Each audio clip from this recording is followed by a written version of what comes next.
Hoy por segunda semana consecutiva en La Ventana tenemos un casi todo boyero, porque Carlos sigue en el Festival de Cannes. Carlos Boyero, buenas tardes. ¿Qué tal? ¿Cómo estáis? ¿Qué tal, Carlos? Muy bien, eso tú, hombre, eso tú. ¿Sabes que eres trending topic? No, como no tengo internet, no me entero nunca de esas cosas. ¿Y por qué? Pues eres trending topic por la crítica que has hecho en el diario El País de Érase una vez en Hollywood, la última peli de Tarantino, que creo, por lo que he visto, que no te ha entusiasmado precisamente, y estás ahí No. en la cima de comentarios, de seguimiento, de gente que la ha leído, que la comparte, que luego la replica para que la lea otra gente, o sea que había mucha expectación con Tarantino y están siguiendo con mucho interés tu crítica. Eso es bueno, ¿no? Eso es bueno. De que en las redes así de... Eso es objetivamente bueno. Pero como permanezco ignorante de ese mundo, pues tampoco me preocupa, pero vamos, en cualquier caso mejor que te sigan, ¿no? Aunque sospecho que habrá muchos seguidores de Tarantino que estarán muy enfadados conmigo, pero vamos. Bueno, pero tú también eres seguidor de Tarantino y esta peli no te ha gustado, por no supuesto, pasa nada. Y intento explicarlo, ¿no? Claro. Que era la película, Carlos, que se esperaba con más interés aquí en el Festival de Cannes, ¿no? Pero yo creo que la ha pifiado desde el principio hasta el fin. Él, o sea, que es un tipo con una gracia, un creador de personajes, de situaciones insólitas, de diálogos brillantes.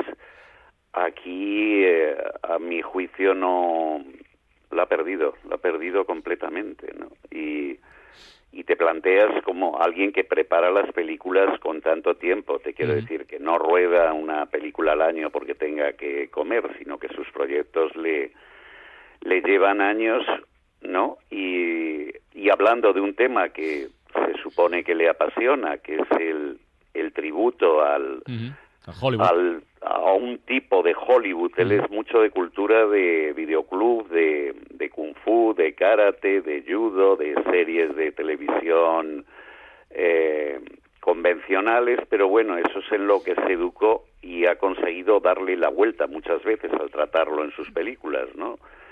Haciéndolo con una inteligencia pero aquí que habla de un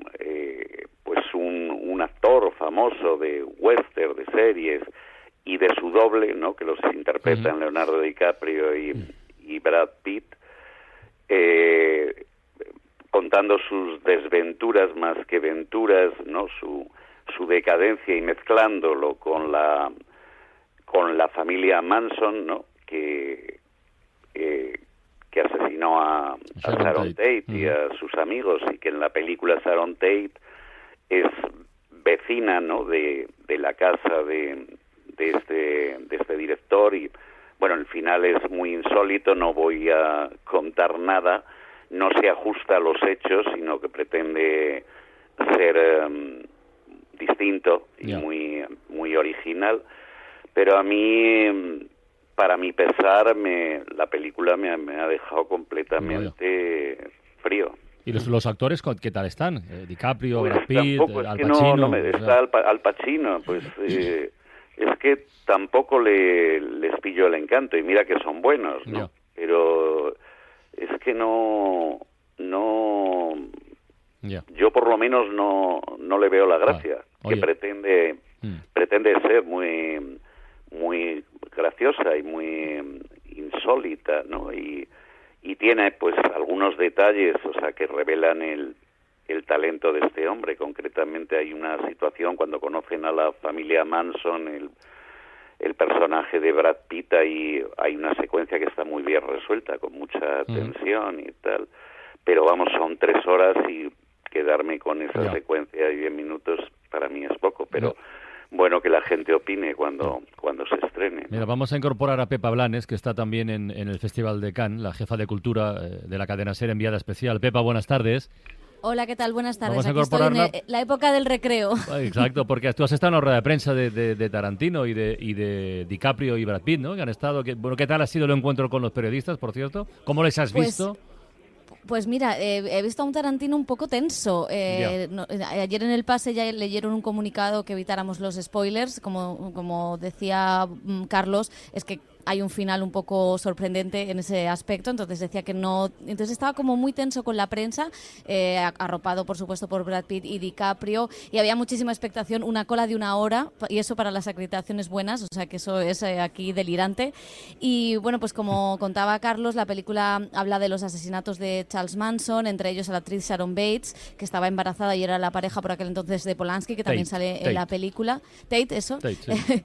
Era el centro de esta historia ambientada en el verano del 68, y decía Tarantino que para él había sido toda una fascinación y todo un camino el investigar sobre la fascinación de este tipo. I think we're fascinated by it because at the end of the day it almost seems unfathomable. Decía que es un tipo fascinante, que él había hecho muchas investigaciones en los últimos años, había leído libros, escuchado podcasts sobre el tema, había visto especiales de televisión intentando entender pues cómo alguien era capaz de tener a esas mujeres y someterlas de esa manera, ¿no? Decía que cuanto más sabes y más información tienes, pues todo se volvía más oscuro, y que eso forma parte de la fascinación de Estados Unidos por el personaje, ¿no? Y la verdad es que es curioso, Carlas, porque Tarantino siempre ha sido cuestionado por la violencia en sus películas, ¿no? Sí. Y sin embargo aquí yo creo que tiene un mensaje interesante sobre, la violencia en el cine es la que hay que reivindicar y no la violencia en la sociedad, como que el cine puede salvarnos, que eso era bonito, pero ha sido una rueda de prensa en la que nadie se atrevía a preguntarle por violencia, solo le preguntaban por chorradas, con perdón la expresión, y la verdad es que Brad Pitt ha tenido el momento más bonito de la rueda de prensa, porque al hilo de lo de Charles Manson decía que para él ese momento, pues esos asesinatos provocaron de alguna manera la ruptura de una época de amor libre, de hipismo, de protestas, y todo se volvió muchísimo más oscuro. I don't see it as a rage against individuals. I see it as a rage Ya que esa ira de los individuos provocó la pérdida de la inocencia, y que pues que vivían en una época de esperanza, de amor libre, que el cine estaba en todo aquello, y cuando pasan esos asesinatos de Charles Manson, pues todo se vuelve oscuro y se ve el lado oscuro de la humanidad, y en ese momento el mundo perdió la inocencia, y dice que eso es de lo que habla esta película de manera muy hermosa. Así que eso es lo que decía Brad Pitt. También estaba, como contábamos, Leonardo DiCaprio, y es que Érase una vez en Hollywood, es una película muy cinéfila en la que hay muchos homenajes. Todo el cine de Tarantino son homenajes, la verdad, pero aquí pues está Sergio Cavucci, el Spaghetti Western, aparece Steve McQueen, como decíamos, Polanski, y sobre todo es un homenaje a los actores que no han tenido mayor gloria y a los dobles de los actores que no han tenido mayor gloria, ¿no? Que son estos personajes de DiCaprio y Brad Pitt. Y esto es lo que decía DiCaprio. Hell yeah, Rick Dalton's a great Y es que le preguntaban si su personaje, ¿no?, al que le vemos interpretar una y otra escena y cagarla constantemente, si era un buen actor, y decía, por supuesto que es un buen actor. Y acababa alabando a Tarantino, decía que Tarantino, que no ha visto poca gente en el mundo que sepa tanto de cine y de televisión como él, que es una auténtica base de datos, y que esta película lo que muestra es esa carta de amor a la industria, con dos personajes que son unos outsiders, pero que están en un momento de cambio, y es bonito también ver eso. Oye, Pepa, ¿qué os queda por ver, por curiosidad?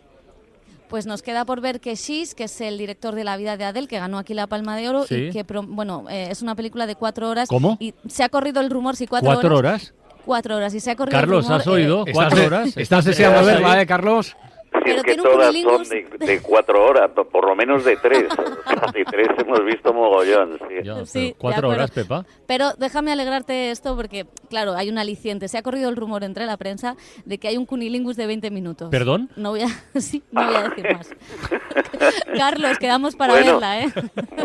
Efectivamente es un aliciente, cosa que ya hacían en la historia de Adele, ¿no? Sí, también. Sí, pero no duraba 20 minutos. Gran escándalo, pero son demasiados. Ni un porno dedica 20 minutos a un cunilingus. Casi nunca. Habrá que esperar las 4 horas para comprobar. Ahora que comentaba Bollero lo del porno, mira, fíjate, a propósito de tu trending topic por la crítica a la peli de Tarantino, ha vuelto a aflorar un gag que publicó la revista El Jueves hace un par de años. No sé si tú lo llegaste a ver, Carlos. Pero sí, me hacían viñetas, estuvieron bastante tiempo. Pues, es que esta es muy buena. Esa viñeta es muy graciosa. Carlos Bollero comenta vídeos porno en su tiempo libre y tampoco le gustan. Lo cual lo desmientes, ¿no? Desde este momento. Por supuesto, pero qué ingenio el del jueves y qué honor que me dedicaran en varios números una página. Bueno, oye, Carlos Boyero, amigo, cuídate mucho, de verdad, ¿eh? Un abrazo para todos. Pepa Blanes, un beso. Muchísimas gracias, un beso. Bueno, Carlos Marañón, director de Cinemanía, buenas tardes, amigo. Hola, Carlas, hola, Roberto. Tenemos estrenos, tenemos novedades, ¿tenemos alguna duda? La planteamos en un momento, ¿te parece? Ahí está. Venga.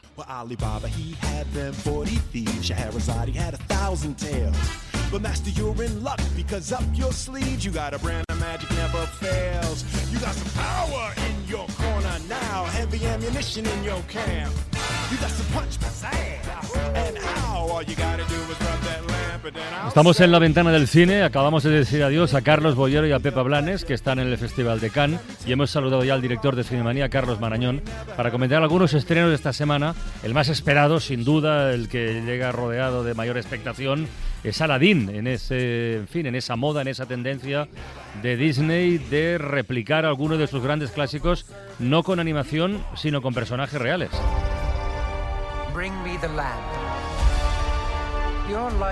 La historia es la que ya conocemos. Un ladrón, un jovencito, encuentra una lámpara mágica con un genio que le concede 3 deseos y Aladdin los utilizará para ganarse el amor de la princesa Jasmine. Tráeme la lámpara. Tu vida empieza ahora.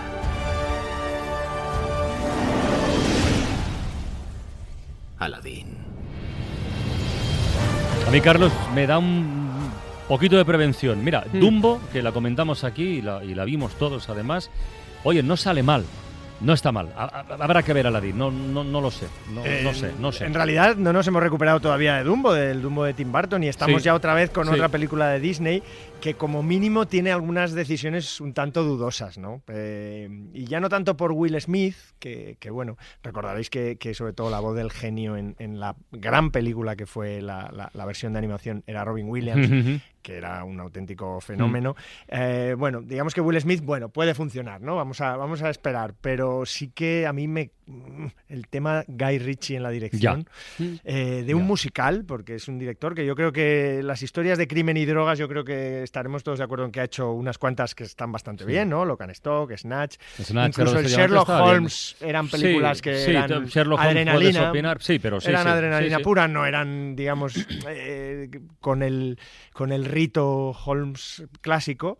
Pero su Rey Arturo último fue un desastre y eso yo creo que, incluso a pesar de que los creadores de las canciones son los de La La Land, o sea que Disney me da la sensación de que ahí hay algo que no acaba de funcionar. Han tenido problemas con el tono de azul que tenía Will Smith en la película, han visto que eso no funcionaba y esa mezcla que han querido hacer entre ellos mismos, han dicho desde Disney que querían hacer una mezcla entre El Príncipe de Bel-Air y Hitch, que es una de las películas más tontas de Will Smith. La verdad es que nos da un poquito de pavor.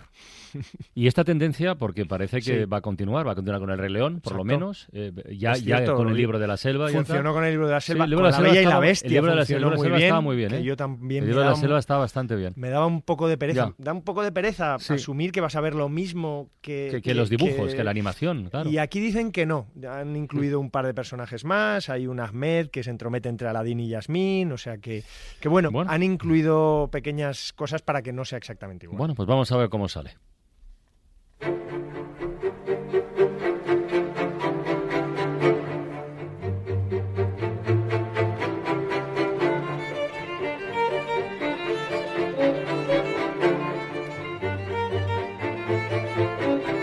Cambiamos radicalmente. Elisa y Marcela. La historia transcurre a finales del siglo XIX. 2 maestras se enamoran.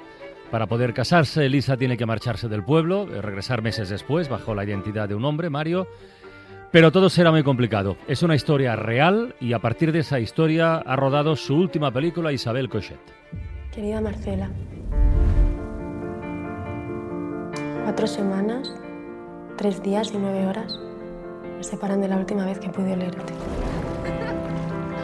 Querida Elisa, hay días en los que me imagino a tu lado mientras escribes. La historia es muy potente, la comentamos en su día aquí en La Ventana cuando se supo que Isabel Cochet la iba a rodar. Bueno, no sé el resultado, ya veremos, ¿no? Que tiene también... también la criticaron como a Roma, ¿no? Que la estrenó Netflix. Bueno, y este es un estreno, como sabéis, de, digamos, 15 días en el cine, en pocas salas, Madrid, Barcelona... Málaga y salas de Galicia, es una distribución un poco curiosa, pero así es, y 2 semanas después se estrenará en Netflix, así que ahí la podremos disfrutar, digamos, en España, en todo el territorio.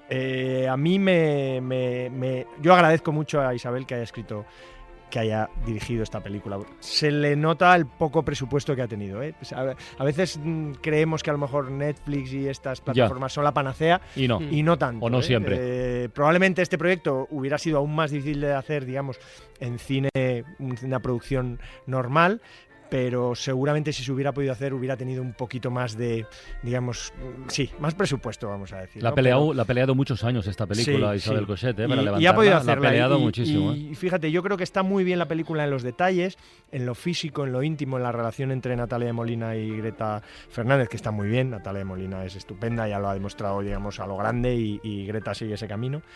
Pero la narración de la historia, sobre todo de la peripecia de lo que le pasa, ahí se nota un poquito que no ha tenido, yo creo, los medios que sí tuvo, por ejemplo, en La librería o Nadie quiere la noche, que son sus anteriores películas, La librería está que muy a mí bien. me parece que habían marcado un nivel muy alto de Isabel Coixet, que sí es verdad que ha tenido altibajos en los últimos años, pero las 2 últimas estaban muy bien. Y esta yo diría que es una película necesaria. Alguien tenía que contar esta historia.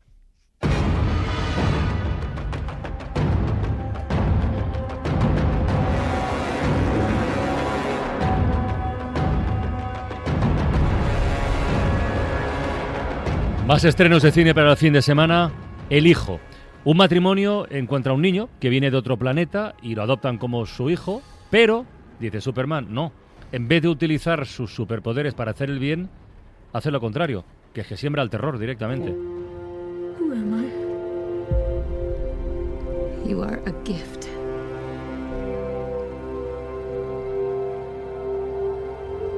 I know it's been difficult for you lately that you feel different from other kids. Versión original. ¿Quién soy? Eres un regalo. Versión doblada. ¿Podría considerarse una relectura de Superman esto? Es una vuelta de tuerca de la historia de Superman, del Hombre de Acero, por supuesto, y en realidad hay versiones que, sobre todo en cómic, que iban por esta línea. Como sabéis, en el cómic empiezan y terminan los personajes, los van agotando y les van dando nuevas vidas, y en alguna de ellas aparece esta versión. Y la película es interesante por eso. Porque ¿Pero es peli de superhéroes? No, no es una peli de superhéroes, pero el chaval tiene... no vamos a decir superpoderes, pero tiene unos poderes muy predispuestos para hacer el mal. Tiene supermalicia. Exacto. Más peli de terror, a lo está mejor, muy bien ¿no? por cómo... La película es de terror, da mucho miedo, es un terror bien llevado, es un terror muy digno, no es de sustos gratuitos. A mí me ha parecido muy interesante ver también cómo el niño es un inadaptado. Esa parte funciona muy bien, ¿no? Aunque es cierto que no hay que preocuparse porque no es una crítica a los padres por haberle educado mal, no, este niño no se tuerce, este ya vino así, digamos, del espacio, pero la verdad que es una apuesta producida por James Gunn, que es un tipo muy interesante que salió de Marvel por temas de Twitter y que ahora ha vuelto, es el director de Guardianes de la Galaxia, que se ha metido a hacer esta pequeña peliculita con una actriz que a mí me gusta mucho, que es Elizabeth Banks, y la peli es una peli pequeña de terror, pero muy bien contada, ¿eh? No pensemos en una peli de sustos a lo grande, sino una peli bastante íntima dentro de lo que es el terror. Qué bien. Venga, el último estreno.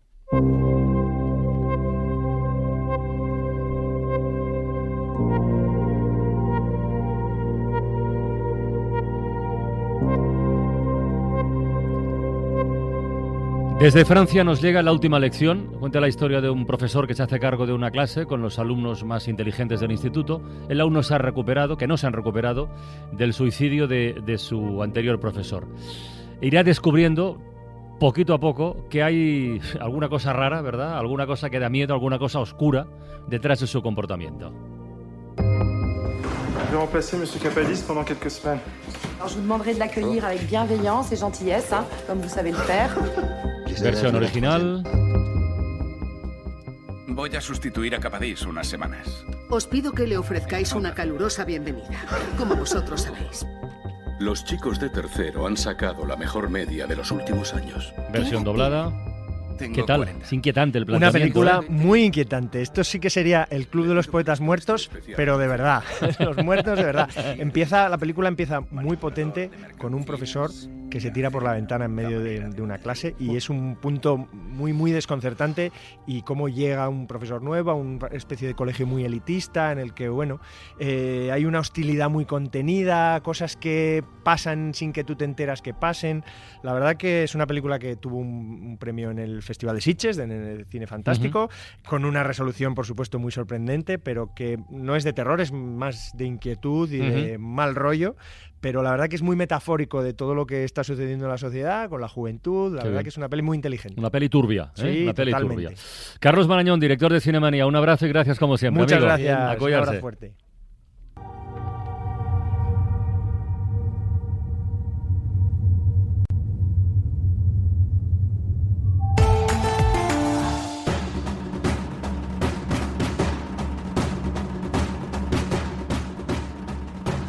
Disculpe, ¿conoce un tal Nemo? Tiene una marisquería. Ah, están buscando a Nemo. ¿Ven aquella joyería que pone la joya del Nilo? Sí, donde está el señor cantando bajo la lluvia, ¿no? Mamma mía. Sí, doblen esa esquina y se lo encuentran. ¡Qué bien! ¡Lan!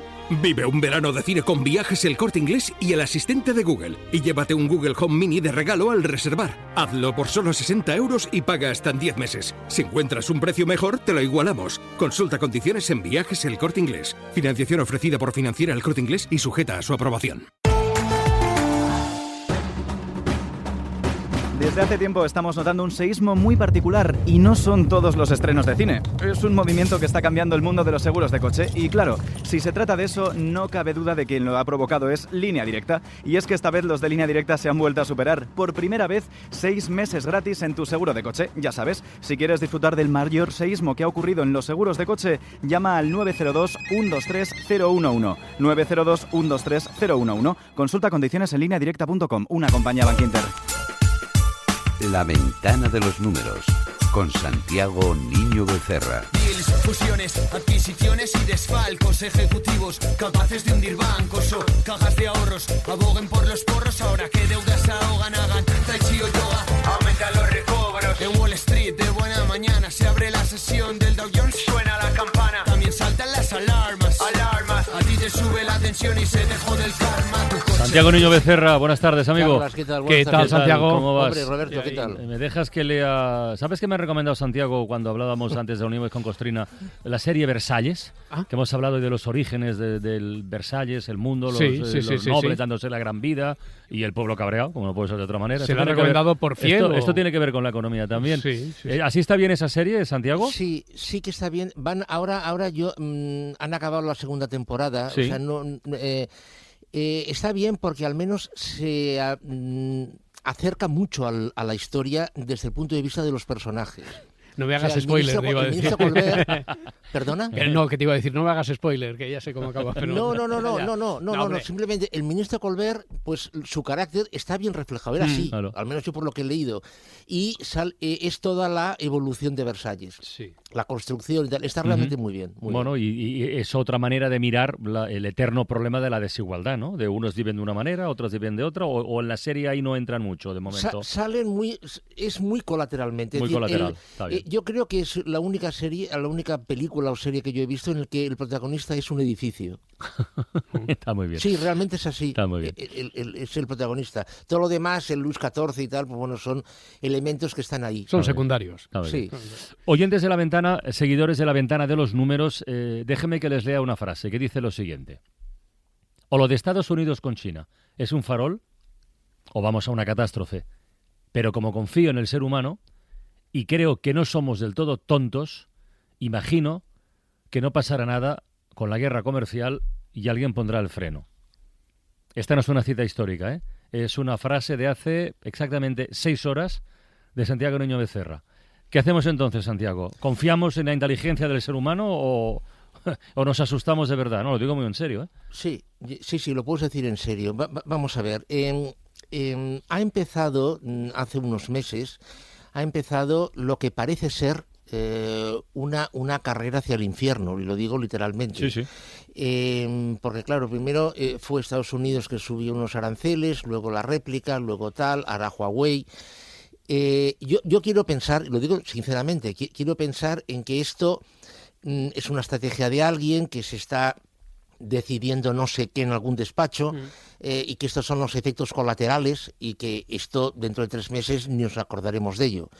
Porque si no es así, si esto de verdad es lo que parece que está siendo o va a ser, va a ser terrorífico eso.